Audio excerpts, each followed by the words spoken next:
tesouro submerso na costa brasileira. A descoberta do pré-sal, ela é considerada um dos grandes acontecimentos na indústria mundial do petróleo. Que sejam 100 bilhões de barris, nós estamos falando de ter praticamente um Iraque no nosso litoral. Mas extrair essa riqueza das profundezas é um desafio para poucos. Um mergulho no desconhecido. Com grandes riscos imensos. Um desafio no limite do conhecimento humano. A viagem do homem para descobrir e produzir petróleo no fundo do mar é uma viagem que guarda semelhança com a viagem do homem para explorar o universo. A conquista dessa nova fronteira também traz uma grande ameaça. Não existem atividades imunes a acidentes. Se aconteceu no Golfo do México, pode acontecer em qualquer lugar do mundo. Com tantos riscos, vale a pena explorar essa nova fronteira? Você tem que desafiar aquilo que já existe de forma a construir o novo. E a expressão mágica é por que não?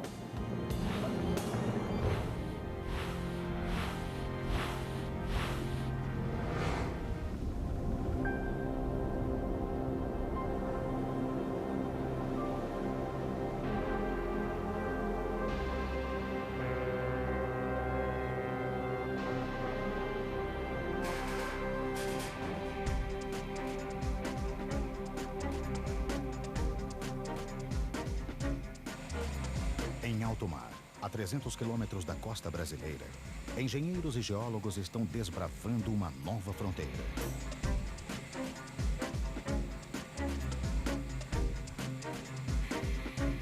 Aqui, a quase 7.000 metros de profundidade, está a maior reserva de petróleo encontrada no planeta nos últimos 10 anos.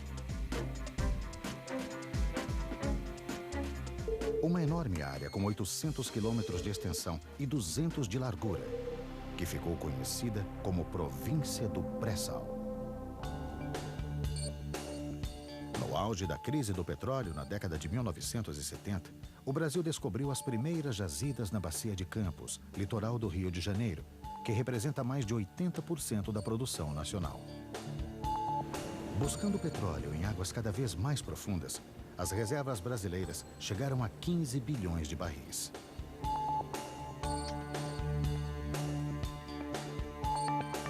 Mas na virada do século, ficou claro que para manter o volume dessas reservas, seria preciso descobrir novos campos. Então esse era o cenário que nós tínhamos naquele momento, tá? De buscar exatamente grandes reservas, com grandes riscos imensos. Os geólogos tinham uma ideia de onde procurar. Durante a separação dos continentes, há 130 milhões de anos, formaram-se grandes lagos entre eles. Ali viviam algas, bactérias e outros organismos que, depois de mortos, se depositavam no fundo e deram origem ao petróleo. Na medida em que houve a continuidade da separação dos continentes, começa a entrar a água do mar, ela fica confinada em determinados momentos e vai então criando essas grandes espessuras de sal. O sal estaria ali funcionando como um grande selo. Então todo o petróleo gerado e migrado na parte inferior desse sal teria enormes dificuldades de ultrapassá-lo. A primeira estratégia foi de coordenar um levantamento sísmico, aquisição sísmica 3D. Foi o maior levantamento 3D exploratório do mundo. Um navio que vai passando na superfície do mar e emitindo ondas, e essas ondas vão até o subsolo e são refletidas para a superfície e captadas por sensores na superfície. Então seria comparável a um ultrassom do subsolo.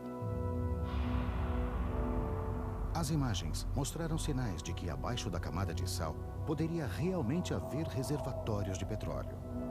A partir daí desse modelo e do dado sísmico, o que falta é descer a broca e constatar que, de fato, aquele modelo e lastreado pelo entendimento sísmico, pela interpretação sísmica, se configura numa realidade, né? Em dezembro de 2004, uma sonda de perfuração foi enviada para a região. O ponto indicado pelos geólogos para perfurar o primeiro poço foi chamado de Paraty. A expectativa era imensa, né? 2, 3 poços secos poderiam colocar essa ideia por mais 10 anos aí na prateleira. Uma broca é levada até o fundo do mar por uma coluna formada por segmentos de 30 metros cada, conectados um a um.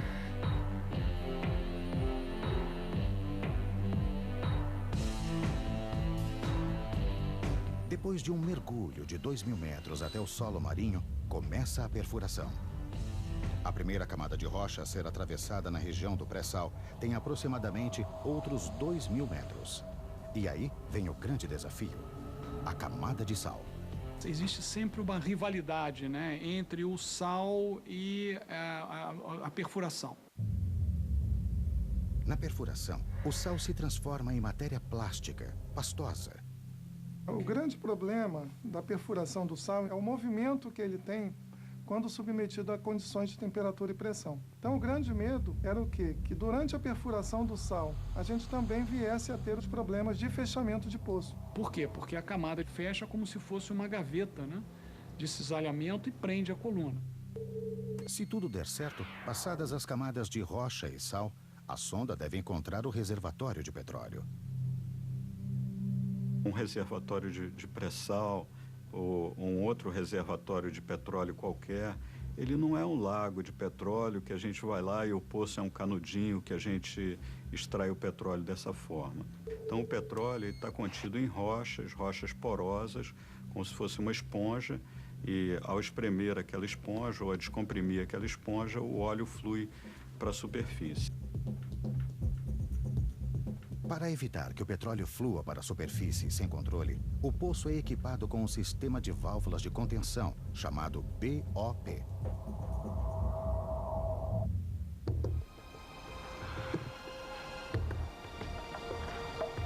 Durante 15 meses, a sonda perfurou o poço de Paraty até uma profundidade de 7.600 metros.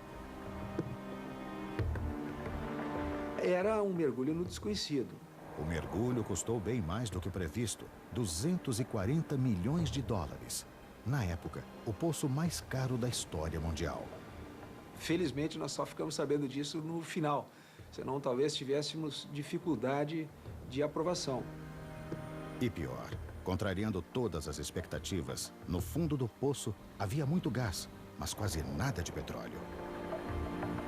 Mesmo assim, Paraty é visto como um fracasso que deu certo. Então foi uma descoberta muito importante porque ela comprovou basicamente a existência de um sistema petrolífero ativo. Isso nos incentivou ao passo seguinte, que foi a perfuração do poço pioneiro de Tupi. Tupi seria a prova de fogo de todo o projeto. Tupi foi algo fantástico, porque Tupi a gente ia atravessar uma camada de mais de 2.000 metros de sal. Isso até então a Petrobras nunca tinha perfurado uma situação dessa. Então nós nos preparamos realmente como se fôssemos preparar para uma guerra. A perfuração de Tupi começou em março de 2006. 5 meses depois, a sonda atingiu a rocha reservatório, 3 vezes mais rápido do que em Paraty. Mas o fantasma do fracasso assombrou os exploradores mais uma vez.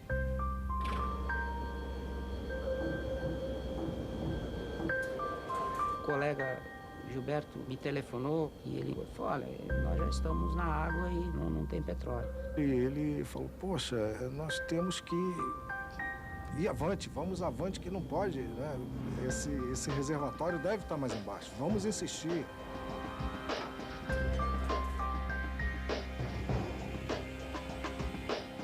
Era impossível acreditar naquilo que me havia sido dito, né? Então, naquele momento ali, a gente fica, poxa, e tal, e agora o que a gente faz, né? Não, vamos adquirir mais dados, vamos fazer teste, vamos ver o que fluido que faz.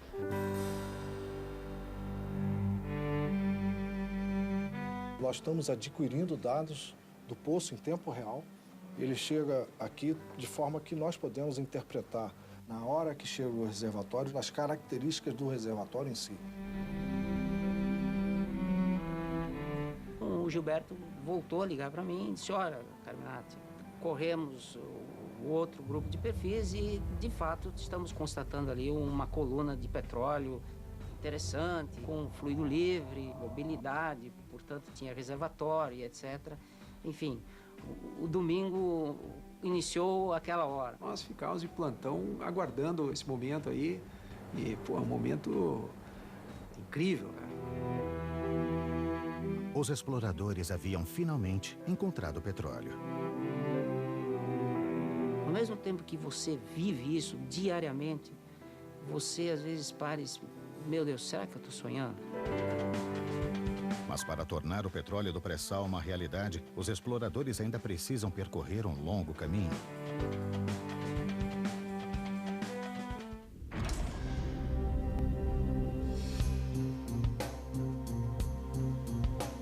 A descoberta de petróleo na camada de pré-sal do Campo de Tupi foi apenas o primeiro passo na exploração dessa nova fronteira na costa do Brasil.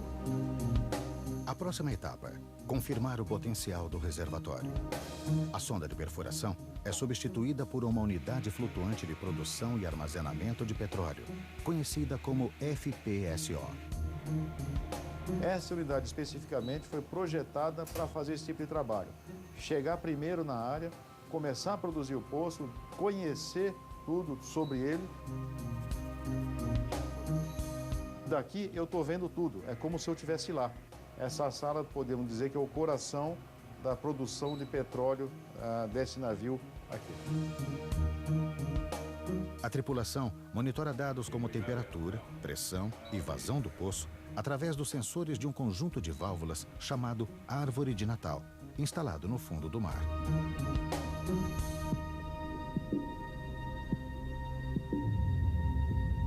É a árvore de Natal que controla o fluxo de petróleo que sobe pelos risers, dutos que ligam o poço ao navio.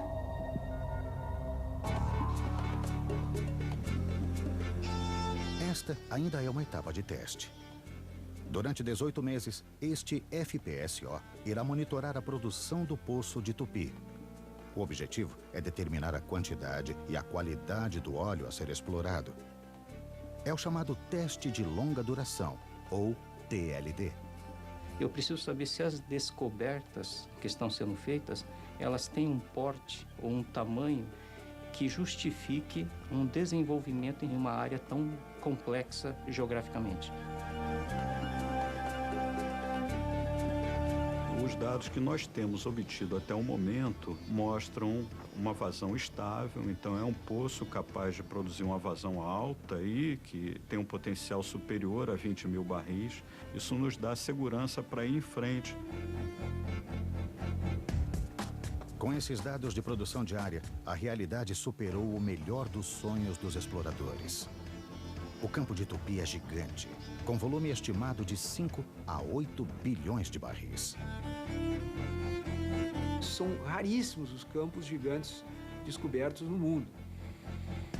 E melhor, o petróleo contido ali é de alta qualidade. Ele tem uma característica de óleo entre leve e intermediário, em termos de qualidade de petróleo. Quanto mais leve, melhor. E, além disso, o petróleo de Tupi tem muito gás em solução. Separado do petróleo, esse gás terá lugar certo no mercado brasileiro, que ainda depende das importações de gás da Bolívia.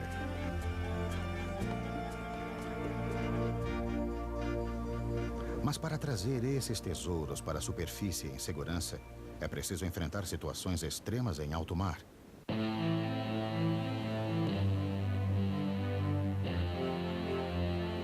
O ambiente marinho é um ambiente hostil, não só pela alta pressão, como pela baixa temperatura e a dificuldade de visibilidade.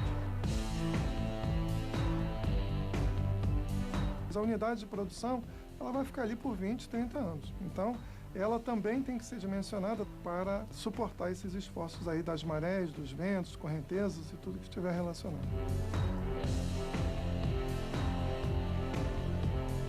Por isso é preciso, antes, simular todos esses desafios.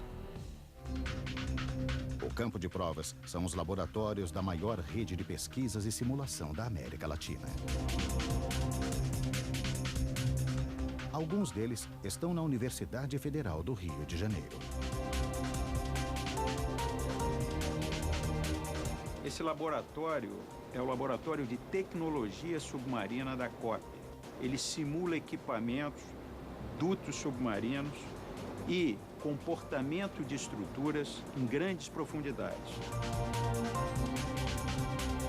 No mar, quanto mais fundo, maior a pressão. Por isso, ela é considerada o inimigo número 1 dos equipamentos submarinos. É como se nós tivéssemos um elefante adulto com todo o seu peso sobre uma formiga pequena.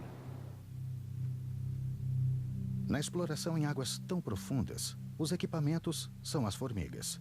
E o elefante é a pressão atmosférica. Nós fazemos muitos testes para ver, por exemplo, qual é a pressão que um duto pode resistir. E nós vemos essas condições extremas, como se nós tivéssemos uma pasta, né, um tubo de pasta de dente, no trilho de um trem e esse trem passando em cima. Qualquer falha nesses equipamentos pode acarretar parada de produção, intervenção, custos muito altos. E ainda pior, uma falha pode causar um desastre ambiental. A falha desses equipamentos implica intervenções complexas. O homem não consegue trabalhar em profundidades além de 500 metros. Você tem que, através de um robô, identificar o tipo de falha e depois planejar a intervenção.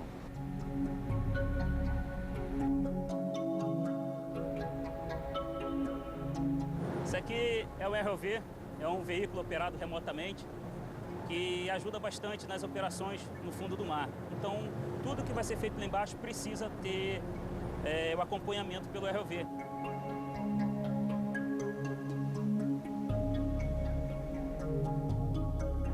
O ROV é fundamental para os monitoramentos de segurança durante o tempo de produção do poço.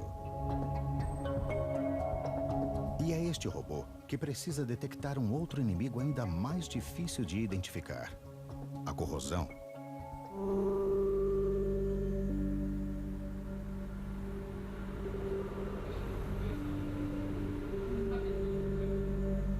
O seu sistema aparentemente não está se corroendo muito, mas localmente ele está furando, né? Ou está aparecendo uma fissura, uma pringa, e ali vai aparecer e vai explodir.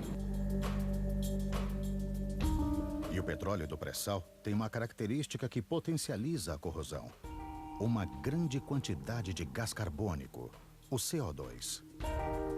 O CO2 em si, puro, não é o problema. Quando você pega o CO2 e bota a água, que normalmente está presente nos reservatórios também, aí sim você tem uma combinação que transforma-se num ácido carbônico, e esse ácido ele é muito corrosivo. O que se tenta é que não haja problema de corrosão, né? Ou que ele seja mínimo ou extremamente bem controlado. É que um aparelho que é usado para captar o petróleo, para transportá-lo, né, dure pelo menos uns 20 a 30 anos.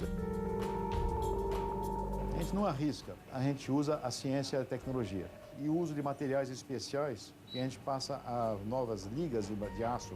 Não é um aço comum que você usa, não é o mesmo aço que você usa no seu automóvel ou na geladeira, qualquer lugar. É um aço especial, que tem muita tecnologia nele, para poder resistir à corrosão, à agressividade do ambiente e às pressões que a gente trabalha, né? Outro desafio para os pesquisadores é a diferença de temperatura a que são submetidos os dutos. A 5.000 metros de profundidade na crosta terrestre, o petróleo está a 150 graus Celsius.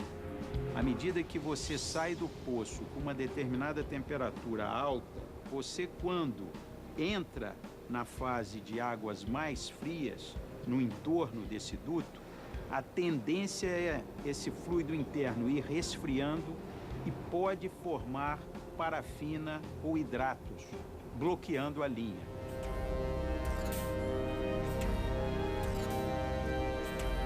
A partir destes testes, os pesquisadores elaboram a receita para a fabricação do melhor duto submarino.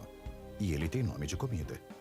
Esse duto sanduíche, ele tem uma camada exterior e ele tem uma camada interior de aço. E tem uma camada intermediária de material polimérico. A ideia é que ele possa trabalhar de forma conjunta para aumentar a resistência às altas pressões e, ao mesmo tempo, dar a proteção em termos de temperatura para que a temperatura não baixe muito. Temperatura, corrosão e pressão são os primeiros inimigos enfrentados pelos novos equipamentos do pré-sal. Mas o caminho até a superfície terá forças ainda mais destrutivas.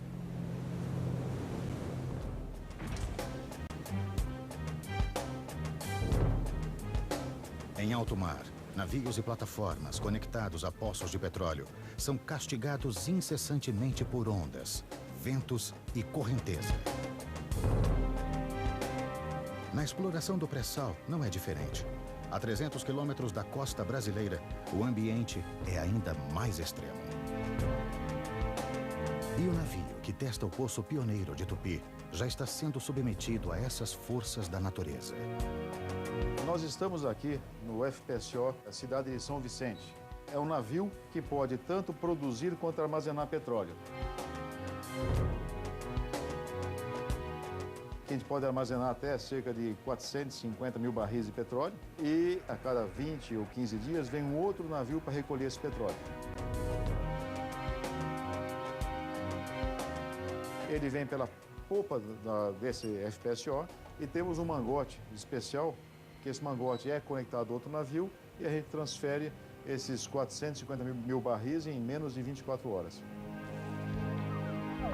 Mover-se o mínimo possível nessas condições é essencial para a segurança da exploração. Ele está ancorado pela proa. São 7 âncoras de alta capacidade.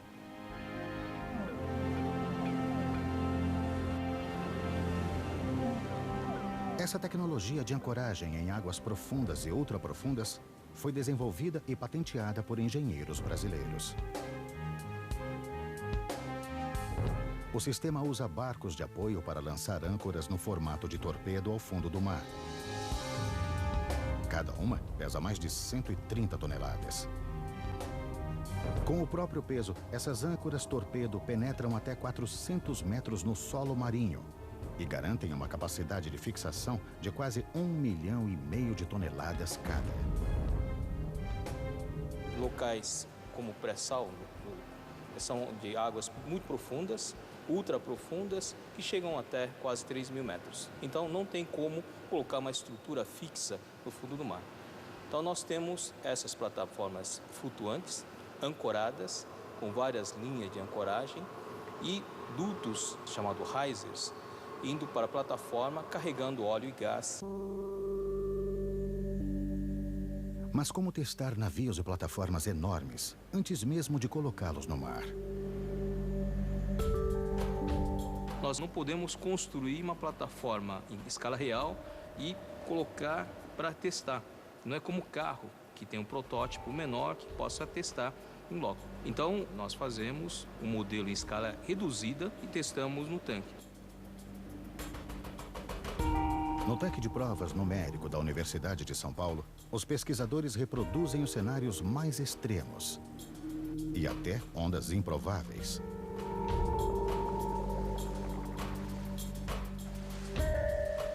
Nós precisamos verificar se essa plataforma resiste às condições ambientais, onde as ondas chegam a quase 12 metros e 50 km por hora e correnteza de 2 nós, mais ou menos. Então essas condições são condições extremas. Mesmo com esses tanques, é difícil lidar com as escalas de grandeza da região do pré-sal. Com essas profundidades que nós estamos atingindo no pré-sal, nós não temos o tanque suficientemente grande que possa simular uma profundidade de 3 mil metros.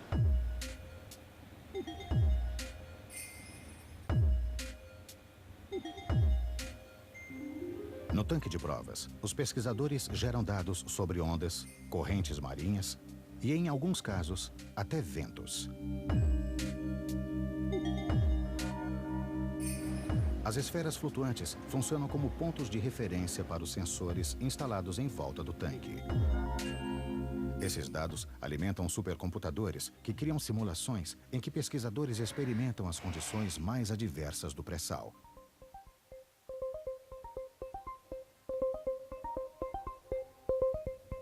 Nós colocamos todo o resultado da simulação na sala de visualização 4D. Nós colocamos as pessoas que estão envolvidas no projeto para verificar se aquelas condições estão de acordo ou não. Se não for viável, nós simulamos outras condições, outras alternativas.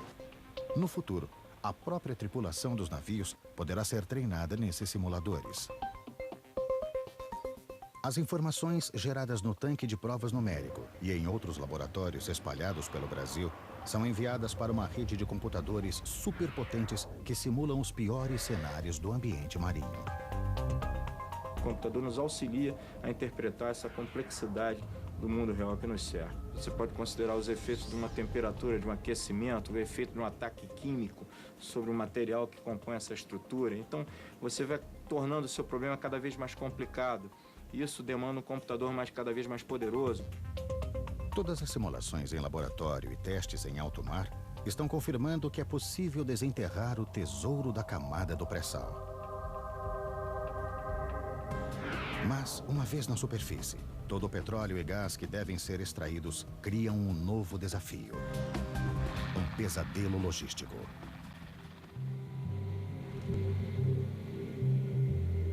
A missão do FPSO Cidade de São Vicente chega ao fim. Durante 1 ano e meio, foram realizados todos os testes necessários no Poço Pioneiro de Tupi para comprovar o potencial do petróleo do pré-sal brasileiro.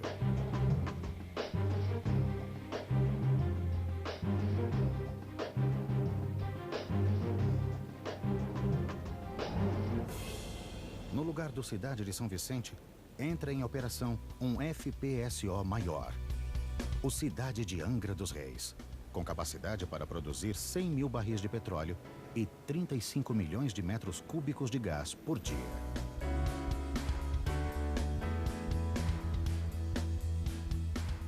E nós vamos para uma outra área chamada de Tupi Nordeste, para fazer um outro TLD em outro poço e continuar esse trabalho.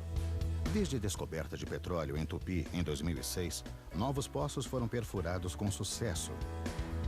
E todos devem passar pelo TLD, o teste de longa duração, antes de entrar em produção. Entre 2010 e 2016, nós vamos implantar 11 sistemas de produção. É uma estratégia muito ousada, mas que permitirá nós chegarmos em 2017 com uma produção superior a 1 milhão de barris. Apenas 12 anos após a descoberta do pré-sal. Esse volume de produção, num espaço tão curto de tempo, exige uma mudança radical no sistema de logística. Isso nos traz uma oportunidade, por exemplo, de rever toda a logística de transporte de pessoas, equipamentos, materiais da costa para a plataforma. Isso nos dá a oportunidade de rever também toda a logística de transporte dos produtos, do petróleo produzido, do gás natural produzido, do ponto de produção, da plataforma, até o litoral. A logística do pré-sal equivale a povoar e abastecer uma cidade. Só que esta é formada por bairros flutuantes, distantes uns dos outros e a 300 quilômetros da costa. Cada unidade de produção é operada por aproximadamente 150 pessoas, em turnos de 15 dias. Para chegar e sair daqui, só de helicóptero. Quando nós começamos aqui, eu não podia carregar mais do que 7 pessoas dentro do helicóptero, porque ele não teria autonomia. Hoje tem novas aeronaves projetadas e contratadas para atender aqui a área do pré-sal, que elas podem trazer até 18 passageiros e levar 18 passageiros sem nenhum tipo de limitação. Atualmente, só a companhia brasileira transporta 65 mil funcionários por mês. Com a exploração do pré-sal até 2020, esse número deve duplicar.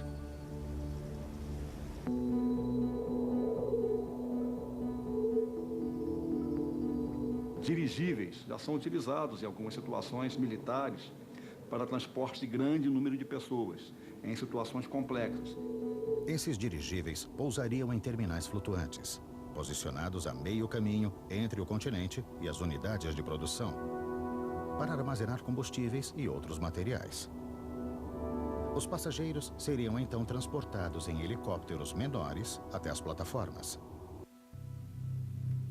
Mas ainda há um problema logístico que está tirando o sono dos engenheiros. O que fazer com a grande quantidade de CO2, o gás carbônico, misturado ao óleo e gás do pré-sal? O gás em solução, ele tem algum percentual, no caso de Tupi, uma faixa de 8% a 12% de um contaminante, que é o CO2. O gás carbônico é o principal vilão do efeito estufa, que é apontado por muitos cientistas como o responsável pelo aquecimento global. Por isso a preocupação de não liberá-lo para a atmosfera.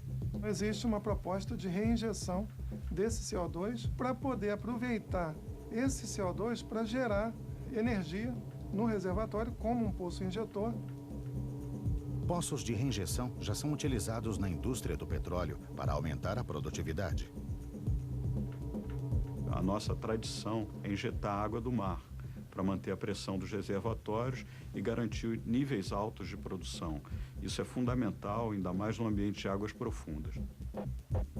Se a reinjeção do CO2 der certo, os engenheiros resolverão 2 problemas de uma só vez. Todas as descobertas já confirmadas no pré-sal brasileiro indicam que as reservas vão chegar a 16 bilhões de barris. E isso considerando apenas 25% da província do pré-sal. As previsões mais otimistas são de que ali existam até 120 bilhões de barris de petróleo e gás. Um tesouro que gera grandes perspectivas e também grandes riscos.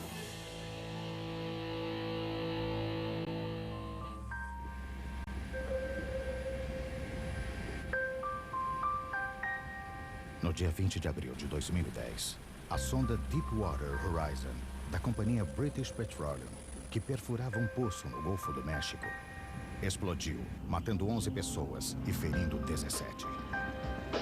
Iniciou-se uma ignição e incêndio. Esse incêndio consumiu a plataforma, essa plataforma afundou e o vazamento continuou absolutamente sem controle.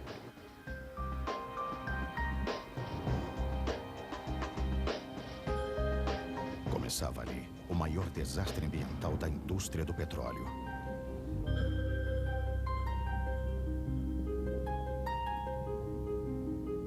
Durante 85 dias, o vazamento lançou no Golfo do México quase 5 milhões de barris de petróleo. O acidente superou o do petroleiro Exxon Valdez, ocorrido no Alasca em 1989.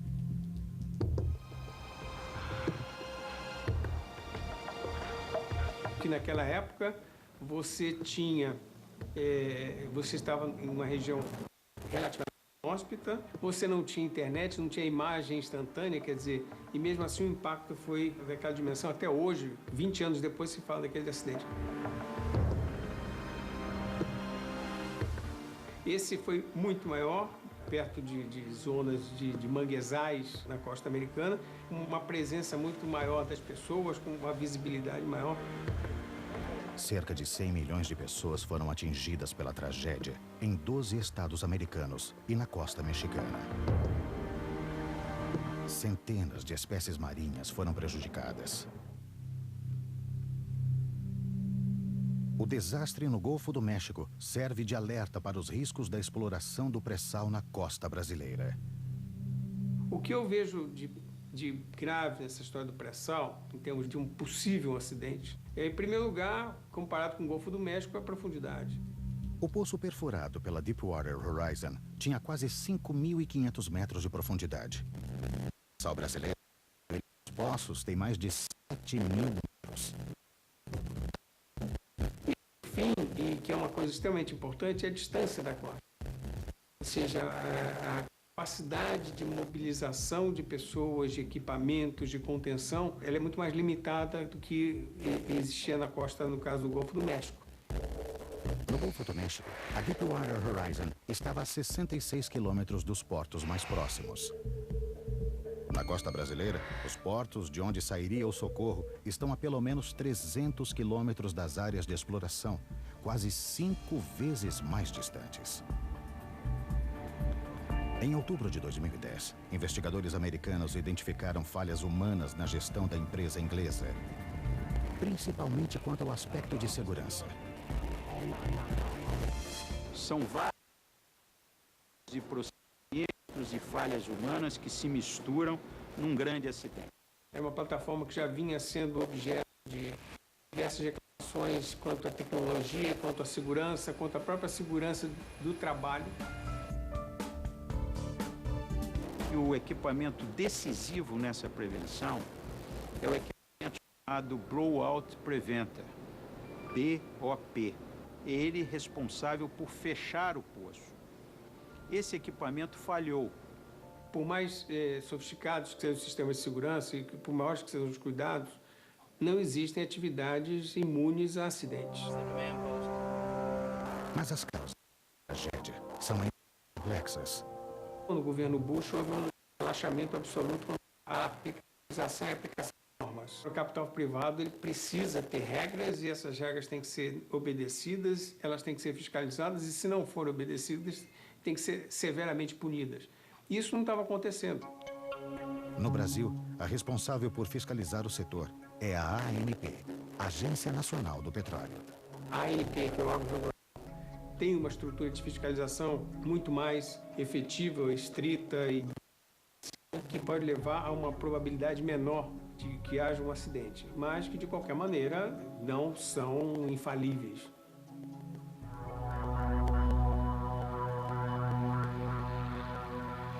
O Brasil também já enfrentou acidentes graves. No dia 15 de março de 2001, 3 explosões internas afundaram a plataforma P-36 na costa do Rio de Janeiro. 11 petroleiros morreram, mas não houve vazamento de óleo.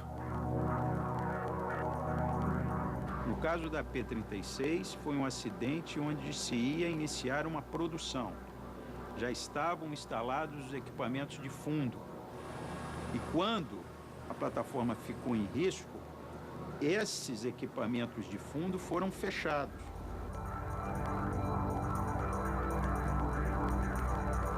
Além da ameaça ambiental, o pré-sal traz também outros riscos.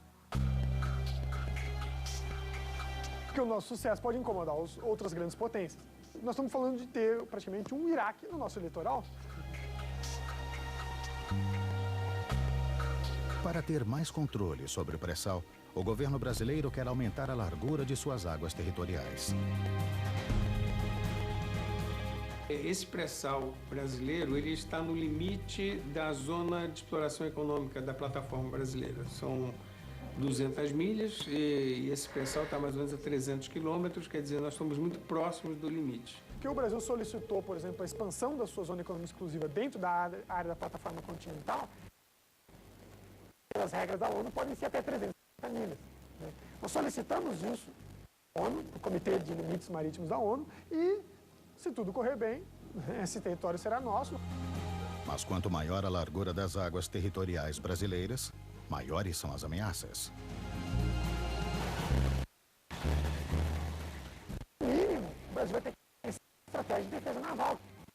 Então, de uma forma ou de outra, a gente tem que estar preparado para defender nossas reservas.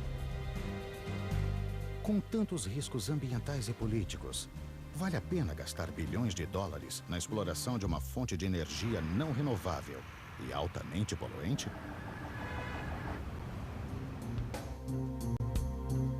Anos de pesquisa, desenvolvimento de tecnologia de ponta, bilhões de dólares em investimentos para explorar uma fonte de energia não renovável e nociva ao planeta. O desafio do pré-sal é motivo de orgulho e muitas dúvidas. O petróleo tem seus dias contados.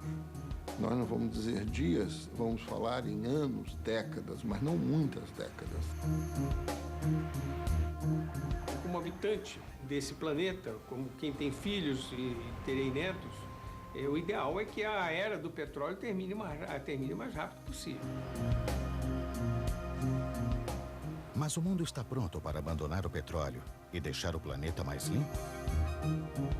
Mesmo que a gente substitua o petróleo como fonte de combustível, se a gente pare de queimar petróleo, o que seria ótimo, uma série de indústrias hoje utilizam matéria-prima essencialmente derivada de petróleo. Você está apostando no século XXI na energia que foi a energia do século XX, quando os outros países já estão hoje pensando no que será a energia do século XXI e do século XXII. Agora, é uma aposta e não quer dizer que a exploração da pressão no Brasil deve ser interrompida por conta disso.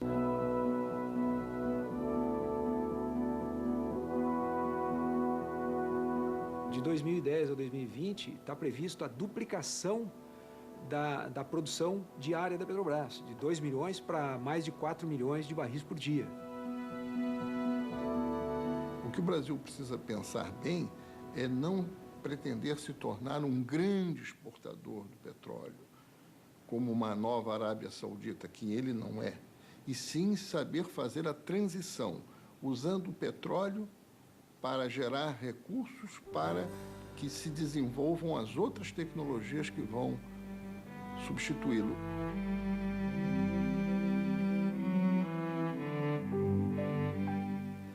O que mais tem me impressionado é exatamente o efeito multiplicador que a exploração tem.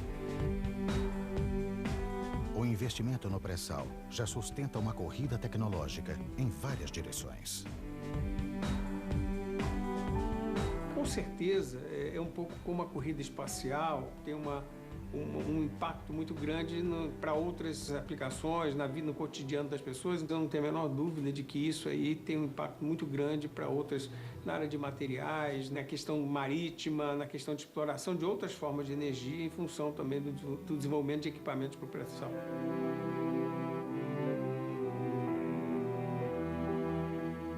O pré-sal representa o petróleo que o Brasil usará nos próximos 30, 35, 40 anos. Mas não só isso. O legado da tecnologia será muito mais relevante e ela poderá atuar nos diversos campos do saber. Mais que isso, que eu sei, não posso falar.